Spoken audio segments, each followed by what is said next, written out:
Let's talk to Jauhar Saleem, former diplomat with extensive multilateral experience in the field, in the world, representing Pakistan. Thank you so much, Mr. Jauhar, for joining us. A big moment for Pakistan.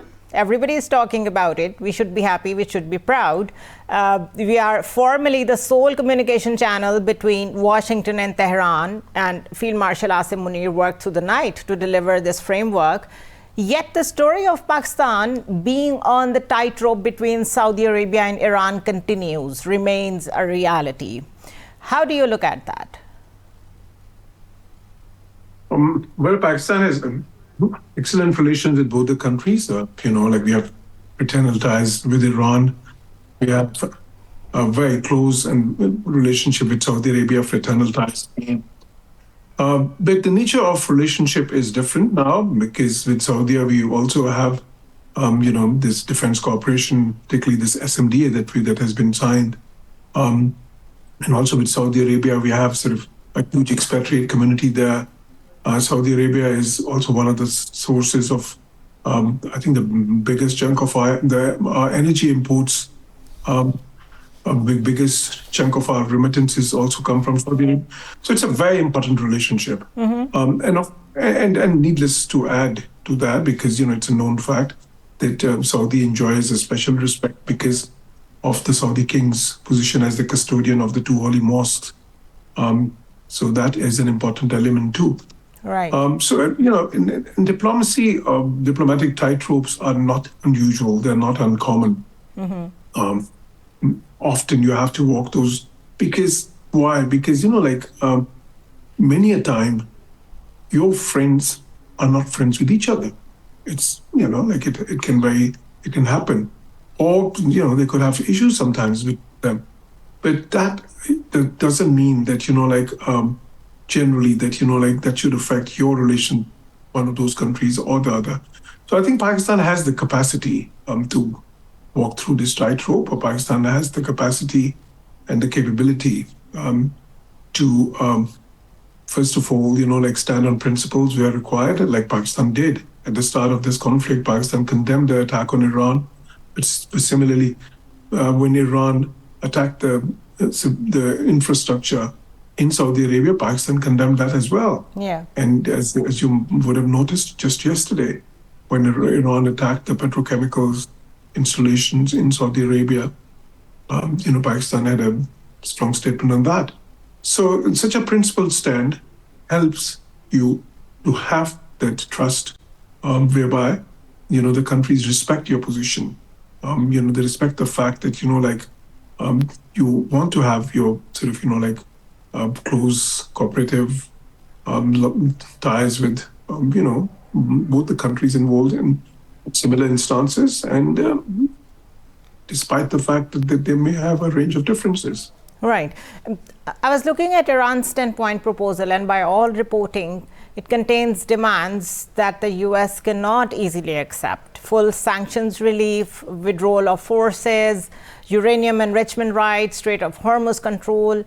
Trump calls it workable. How do you read that word in that phrasing? Is this a genuine opening for negotiation, or is Trump framing a very difficult gap as already bridged in order to claim a political win later? Well, President Trump has, he's a deal maker. That's what he has claimed as well, and that he has demonstrated multiple times. If they have agreed to those points as a framework. These are not the final points, of course. They'll be negotiated.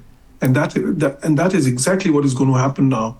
From now on, when they sit on the table, they will be discussing each and every one of these points to a great length. And then, there'll be sort of give and take on so many of those points. And the final agreement, inshallah, once it is arrived at, could be very different to this framework. The ceasefire announcement, as soon as it was made, almost immediately by continued missile launches from Iran towards Israel and Gulf states, including a gas facility in Abu Dhabi catching fire, it continued. Iran's own SNSC said this is not a termination of the war. What does that tell us about how Iran is entering these 2 weeks as a party who is committed to de-escalate, or as a party who is still trying to negotiate from a position of ongoing pressure? Because in any case, they think they have survived this.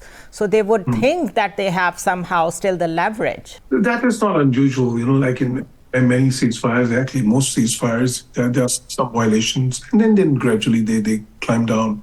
Like we saw a lot of violations when the Gaza ceasefire was effected. We've seen previous, violations previously, like, when Pakistan-India conflict. But what about Lebanon? What about Lebanon? Netanyahu categorically says that is not part of it. No, that is a question of interpretation. And in international diplomacy, sometimes, certain sides, they try to maximize their position or their gains by, coming up with a very unique interpretation of any understanding. So Israelis are, very, very clearly they're trying that. They're trying to take refuge under the pretext that, that this is our interpretation of this understanding. But I think in the coming days, the Americans will have to clarify that. So what exactly has been agreed? In terms of the cessation of hostilities. And my understanding would be that if, that would include Lebanon as well. But it is for President Trump to clarify this point.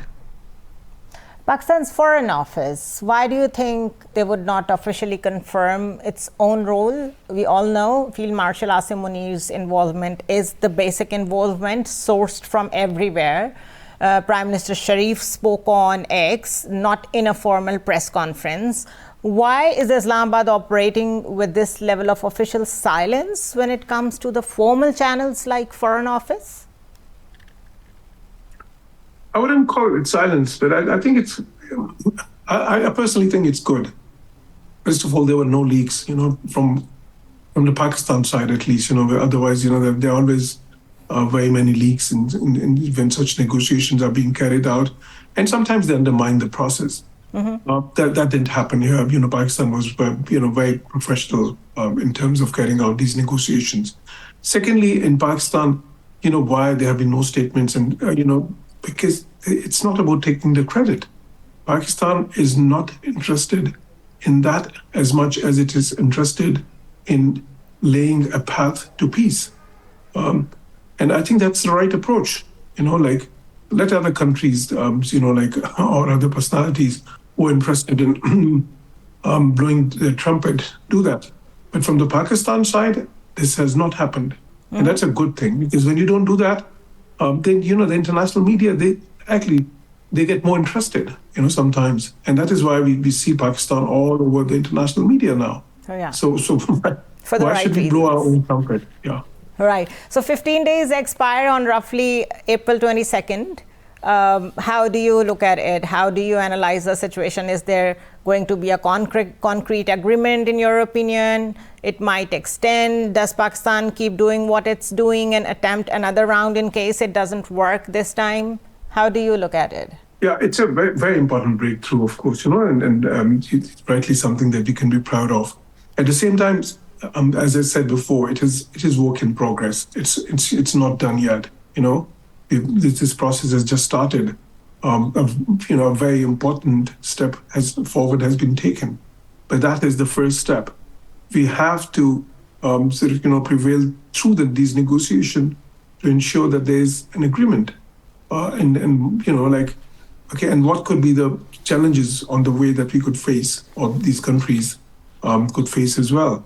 Like I said, the diametrically different positions that they have. Okay, there is a formula of sort, there's a framework, what they're calling the 10 points for framework.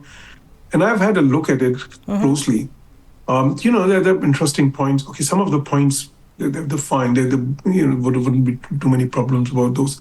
But, the concerns of both the countries are there. Like, for instance, from the US side, the nuclear issues there, the missiles issues there, the proxy support is there. From the Iranian side, the guarantees that they want are there. They want the control, some sort of control of the Strait of Hormuz. That is there, Critical, most critical one, I would say. Yeah. And then they also want the American military de-escalation from the region. Now that's also again, it's all open to interpretation. Some people are saying that they're calling for all the military bases to be removed. I don't think so, or at least I don't think that's going to happen. What can happen because is it's much more to diplomacy as compared to what it seems to be. Thank you so much, Mr. Jauhar Saleem, for joining us. It was a pleasure having you on our show.